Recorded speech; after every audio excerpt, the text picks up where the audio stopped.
Bonjour à toutes et à tous, bienvenue sur ce plateau télé du salon Business Industrie. Nous sommes réunis dans le cadre de ce salon industriel au parc des expositions de Dijon depuis ce matin, mercredi 29 novembre et jusqu'à demain soir, jeudi 30 novembre, à la rencontre des acteurs, des entreprises de la filière industrielle Bourgogne-Franche-Comté. Au cours de nos plateaux cet après-midi, nous avons beaucoup parlé planète et énergie. Et on va continuer de parler d'énergie avec vous. Bonjour Alain Daubas. Bonjour. Vous êtes le président de la Vallée de l'énergie. Oui, tout à fait. Par ailleurs, directeur de l'action régionale à la direction régionale d'EDF Bourgogne-Franche-Comté. Pas tout à fait directeur, mais pas tout à fait. S'il entend ça, il va pas être content. Mais alors précisez. Mais je suis, on va dire, chargé de mission au sein de cette équipe. À la direction régionale d'EDF Bourgogne-Franche-Comté. Oui. Toutes mes excuses, ma fiche n'était pas tout à fait précise. On se focalise, cela dit, sur la Vallée de l'énergie. Oui. C'est cette casquette-là qui nous intéresse cet après-midi, Alain Daubas. Qu'est-ce que c'est, la Vallée de l'énergie ? Alors, la Vallée de l'énergie, c'est un cluster d'industriels du secteur de l'énergie qui s'est créé en 2011 à Belfort, dans le Nord-Franche-Comté, autour des sous-traitants des énergéticiens de puissance, des grands donneurs d'ordre de la filière énergie de puissance, que sont General Electric, qui était Alstom Power demain, qui va rejoindre EDF demain, et puis des sociétés comme Convertim, qui fait la conversion de puissance, ou de la conversion d'énergie, et puis voilà, quelques grands sous-traitants comme ça, qui réunissent du coup sur le Nord-Franche-Comté un panel d'entreprises fournisseurs de pièces, de systèmes, de concepteurs également, d'ingénierie, pour les besoins particuliers de cette filière qui est une filière de technologie de très haut niveau, puisque vous avez des systèmes qui sont une turbine Arabelle, c'est plusieurs dizaines voire centaines de tonnes, et tout ça doit être réglé au micron près, donc vous imaginez toute la qualification qu'il faut avoir pour travailler sur ce type de matériel. Haute technologie et gros niveau de compétences. Oui. Donc ça, c'est le bassin historique. Oui. Aujourd'hui, vous rayonnez Bourgogne-Franche-Comté. En tout cas, votre terrain de jeu, c'est la Bourgogne-Franche-Comté et plus seulement et des grands groupes. Oui, alors absolument. Notre vocation, elle est régionale. Alors nos adhérents aujourd'hui sont plutôt Nord-Franche-Comté, mais on a vocation à les étendre et à faire des passerelles aussi avec d'autres acteurs dans la région, en particulier du côté de Châlons et le Creusot avec l'écosystème Framatome qui est un système qui n'est pas le nôtre, mais avec lesquels il y a des passerelles à développer. Et puis également des acteurs évidemment économiques qui rayonnent au niveau du territoire également et au-delà, ou académiques. Alors les acteurs économiques, ça peut être l'agence économique régionale, la DNFC d'un autre côté, et puis les acteurs académiques, c'est l'université, c'est l'UTBM, qui ont un rayonnement très très très large, et donc et puis aussi les pôles et clusters qui sont également frontaliers à nos activités, disons connectés, qui ont des liens avec nos activités et avec lesquels on a intérêt à développer des collaborations. Les principaux, c'est Nucléaire Vallée sur la filière nucléaire, et puis Pôle Véhicule du Futur sur les... alors pour nous, c'est pas les mobilités, mais c'est plutôt l'hydrogène. Très bien, la transition énergétique dans le domaine de la mobilité vers l'hydrogène. Combien d'adhérents à cette vallée de l'énergie, ou de membres ? Alors on est en phase de redémarrage depuis 1 an et demi, avec un doublement de nos adhérents. On est maintenant à un peu plus de 50 adhérents et partenaires, et on est sur une belle dynamique de croissance, et on veut atteindre une masse critique d'une centaine d'adhérents pour avoir cette capacité à mobiliser nos adhérents sur des projets et à les dynamiser sur des projets divers et variés.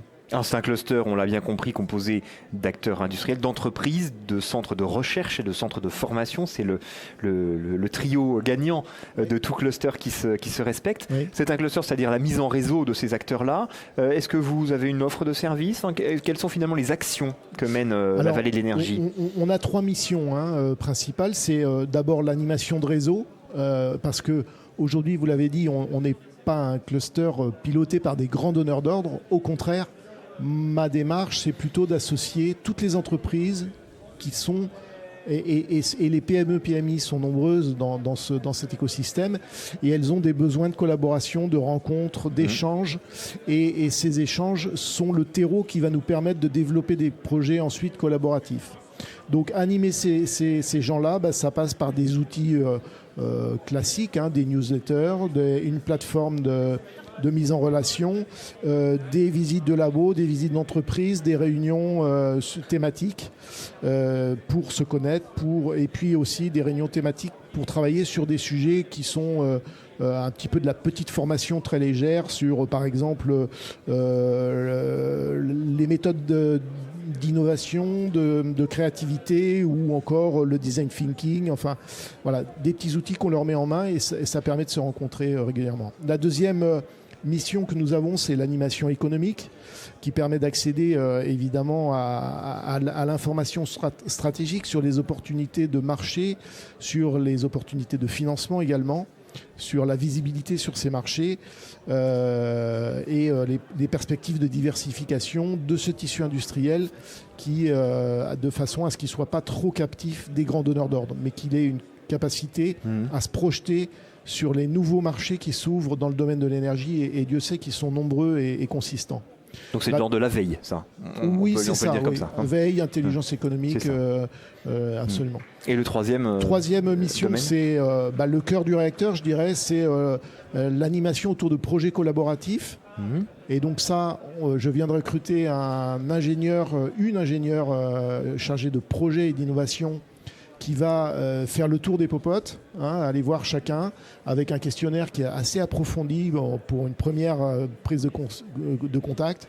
Et on va identifier quels sont les besoins des entreprises, leurs faiblesses aussi peut-être, ou leurs forces, de voir comment on peut travailler sur ces points-là, aussi bien les forces que les faiblesses, pour les partager, pour en faire quelque chose et faire progresser nos adhérents vers une robustesse technique, vers une robustesse également économique sur des marchés nouveaux et sur des projets également d'innovation, pourquoi pas, de petits, de moyens ou de grands niveaux.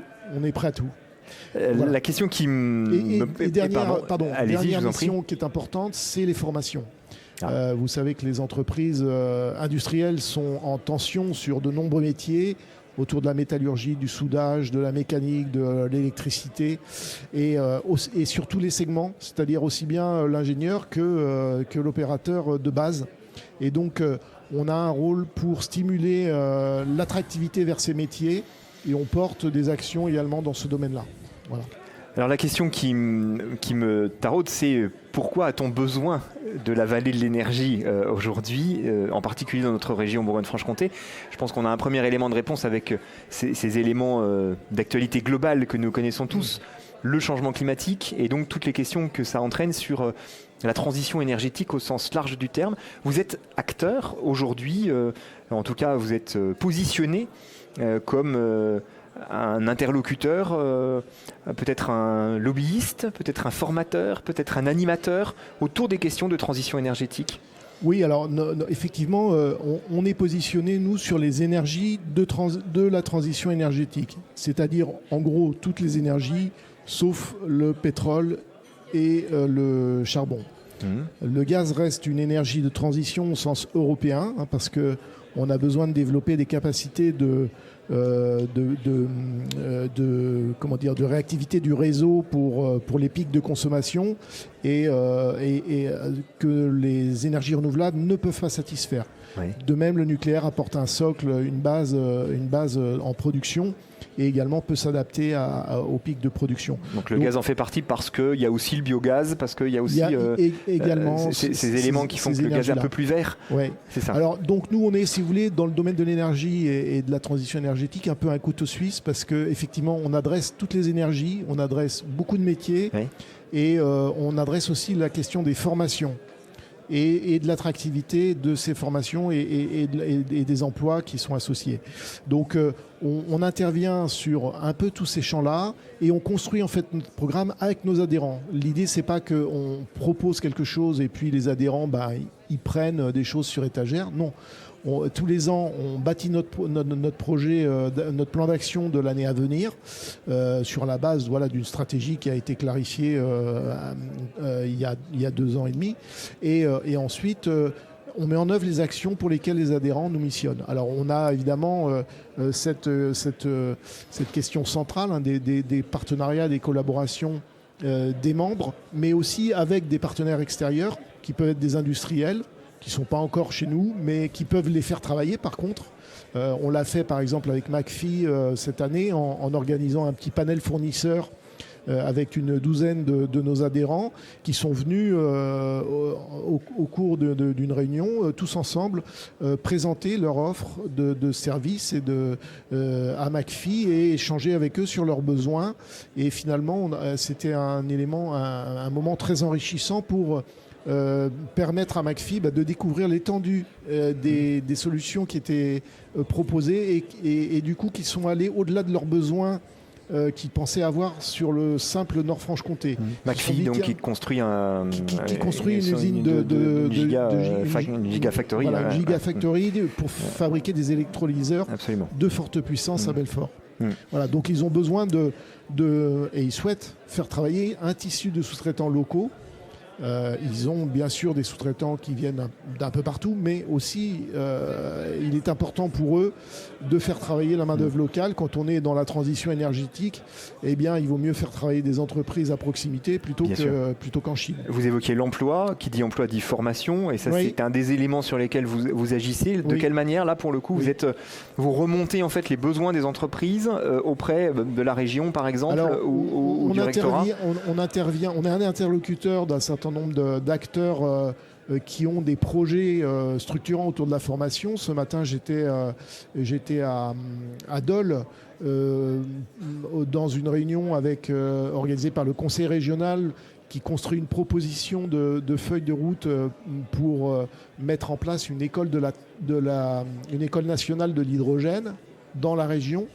Et donc, j'étais associé, comme d'autres acteurs, à la réflexion pour porter un regard assez pluriel et assez complet, de façon à ce que la région n'écrive pas sa note toute seule et puis se retrouve en décalage avec les besoins. Donc voilà, on a une connaissance de ces besoins. De la même façon avec l'UTBM, où nous sommes en proximité géographique immédiate, je fais partie donc je suis membre associé de l'école pour réfléchir à l'adéquation des formations aux besoins régionaux. Et puis, on va piloter ensemble également un petit comité territorial dans le Nord-Franche-Comté autour des questions de l'hydrogène, des formations dans l'hydrogène et dans les besoins pour les besoins du nucléaire également, puisqu'il y a un club nucléaire qui s'est monté cette année et qui va travailler pour répondre aux besoins de la filière nucléaire avec les moyens de la région par rapport aux grands objectifs de développement de cette filière qui ont été annoncés et qui vont paraître dans les prochaines lois qui sont attendues. Bon, effectivement, très fort enjeu autour de la formation et de l'emploi dans ces métiers en développement. Vous êtes, en tant que vallée de l'énergie, œcuménique dans le domaine de l'énergie. On sait qu'il y a une industrie très forte en Bourgogne-Franche-Comté dans le nucléaire. On sait que c'est une région qui est pionnière aussi dans l'hydrogène. Sur l'éolien et le photovoltaïque, il y en a bien sûr comme partout. Vous êtes ouvert à toutes ces techniques, vous n'avez pas de prise de position sur ces énergies, vous êtes ouvert à l'ensemble du spectre. Si, on a pris position en disant qu'on était ouvert à tous les sujets. C'est ça. Et en fait, pourquoi ? Parce qu'en fait, aujourd'hui, on raisonne en mix énergétique et on raisonne en projet de territoire aussi. C'est-à-dire que quand vous voulez de l'hydrogène sur un territoire, de l'hydrogène décarboné, il faut une source d'approvisionnement en hydrogène décarboné. Donc vous êtes incité à développer un parc photovoltaïque, par exemple, pour alimenter vos électrolyseurs qui vont ensuite produire. Donc en fait, il y a une mixité des moyens de production qui fait qu'aujourd'hui, on n'est pas là pour représenter simplement une énergie, mais en fait, toutes les opportunités en termes d'énergie dans les territoires. Et Dieu sait que les territoires, ils se mobilisent fortement Et c'est une différence par rapport certainement aux années passées, enfin aux périodes précédentes. On n'a plus un opérateur centralisé qui dicte et qui met des usines de grosses productions un peu partout, mais au contraire des territoires qui s'approprient ce sujet, qui créent des emplois locaux, qui créent des filières et des savoir-faire. Et on est dans cette démarche-là. Et pourquoi cette mobilisation d'ailleurs ? C'est une manière de reprendre en main son destin ? Oui, c'est sûr. Et puis aussi, on a basculé avec le modèle européen de la libre concurrence vers une ouverture du marché de l'électricité, il y a maintenant une quinzaine d'années. Et donc, ça veut dire que tout le monde peut opérer dans ce secteur-là.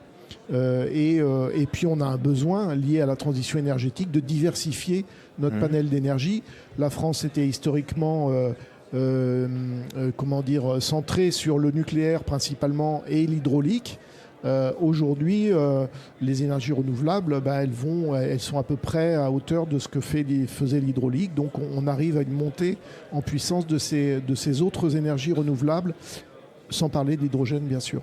Donc d'où l'intérêt de se positionner, encore une fois, à travers des projets locaux, et puis deux grands vecteurs quand même, qui sont les vecteurs les plus d'appel les plus puissants. C'est bien sûr le nucléaire avec les projets autour du nouveau nucléaire et de la prolongation du parc actuel, plus les SMR, les petits réacteurs modulaires, et puis l'hydrogène, qui est une industrie en pleine expansion et qui a des implications, alors pas seulement en termes de production, mais aussi en termes d'usage derrière.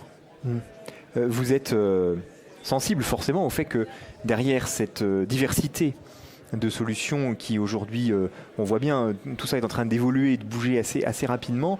À la clé, ce sont des paris économiques et des paris technologiques. L'hydrogène est encore un pari technologique aujourd'hui. Votre idée à vous, en tout cas le discours que porte la Vallée de l'énergie, c'est de dire...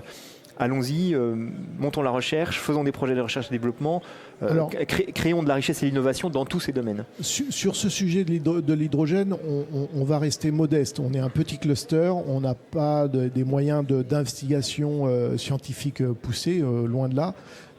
Mais par contre, on est plutôt là pour répondre à des besoins spécifiques autour d'un projet. Et justement, mobiliser nos adhérents pour être capable de répondre à des commandes qui sont faites par des donneurs d'ordre, là aussi. On a des Stellantis, on a des McPhy, on a de H26 qui est dans le territoire. Oui. Innocell ou Genie ou Mincatex, c'est des entreprises qui se sont implantées dans le territoire. Eh bien, voyons comment on peut travailler avec eux pour leur fournir les compétences dont ils ont besoin. Parce que de toute façon, tous ces métiers-là sont en tension. Là aussi, sur les aspects formation, tout est à créer, d'où cette école de l'hydrogène nationale, d'ailleurs, cette idée. Et on voit chez les industriels que, pour l'instant, ils sont en train de mettre eux-mêmes en place des formations pour répondre à leurs propres besoins. Forcément. C'est une question de survie aujourd'hui pour eux. On comprend bien cet enjeu et votre investissement sur cet enjeu. Le plan national énergie-climat qui est présent, rebat-il les cartes ou va-t-il rebattre les cartes, et si oui, de quelle manière ? Oui, alors il en redonne des nouvelles orientations. Le plan national énergie-climat a été présenté par la ministre Madame Pannier-Runacher à la Commission européenne le 11 novembre et puis mis en débat en ligne le 21 novembre. Sa traduction dans la stratégie nationale bas carbone, qui est le texte qui définit les objectifs de décarbonation et de réduction donc des émissions de gaz à effet de serre, a également été présenté et va renforcer les exigences dans ce domaine-là. Pour vous donner quelques chiffres, aujourd'hui, et je parlerai du secteur de l'industrie, l'impact climatique de l'industrie, c'est environ 20% des consommations finales d'énergie et à peu près 20% également des émissions de gaz à effet de serre. En 30 ans, ces émissions de gaz à effet de serre dans l'industrie, elles ont baissé de 50%. À l'horizon 2050, il faut les diviser par 5. Donc on réduire de voit 80%. que l'accélération, elle est considérable. Et d'ailleurs, la ministre disait dans Le Monde ces jours-ci que pour réaliser la transition énergétique, la transformation engagée par l'industrie est d'une ampleur comparable à celle de la première révolution industrielle. Et c'est vrai, quand vous allez dans les entreprises qui sont engagées dans ce secteur-là, vous voyez que la transformation, elle est complète. Si vous allez chez Forvia, par exemple, vous verrez que les usines n'ont plus rien à voir et les métiers n'ont plus rien à voir avec ce qu'ils étaient.